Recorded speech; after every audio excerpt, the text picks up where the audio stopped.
Welcome back. Remember the Jetsons? It was a cartoon that took place in the not too distant future when everybody had a flying car, a sassy robot maid, and vacationed on an asteroid.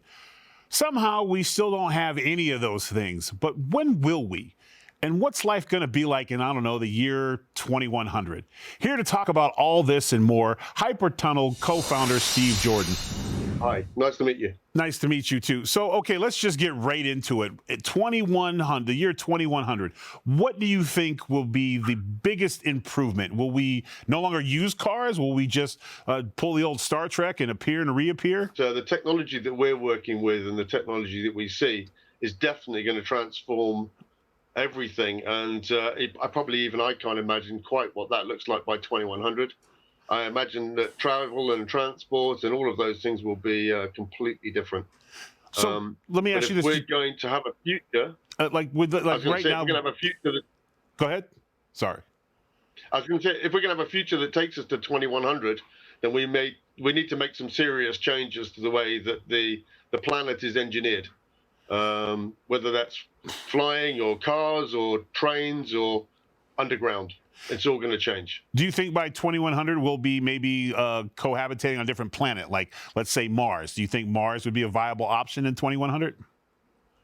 Well, that's what Elon wants to do. I'm not sure that's where I want to go. Well, I'm not going either until I get air and water.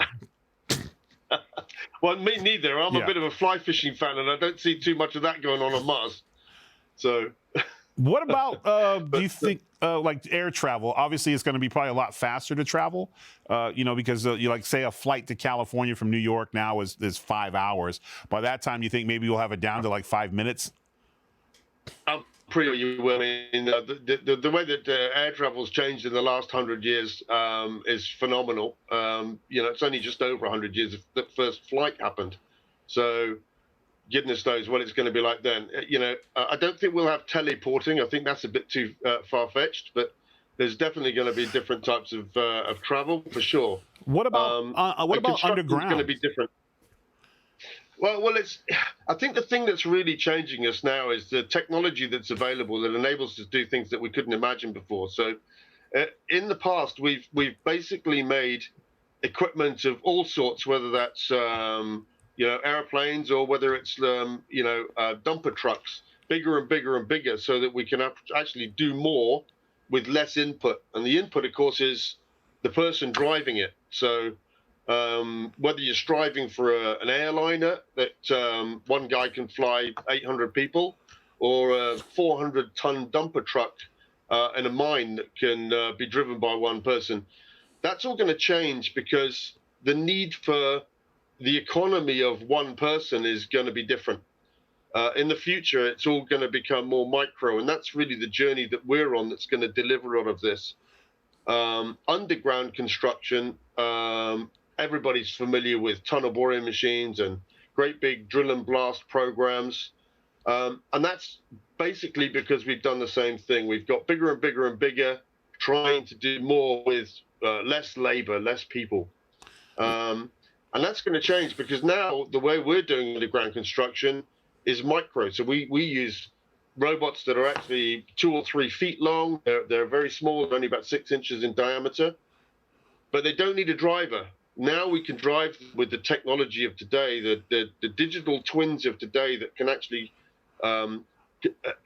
absorb and process vast amounts of data and provide multiple instructions. I mean, you'll all have seen this because we've all seen how drones have developed over the last 5 years, from drones that have got a few tens of drones in the display to many thousands of complex shapes and things that are produced by those drones. That's the way it's going to change. And autonomous trucks. I was discussing this with somebody from Rio Tinto. And they're trying to make their trucks go from 400 tons down to 100 because they said that's the biggest truck we can make that's autonomous. Well, I'll be very interested. Why does it matter to you?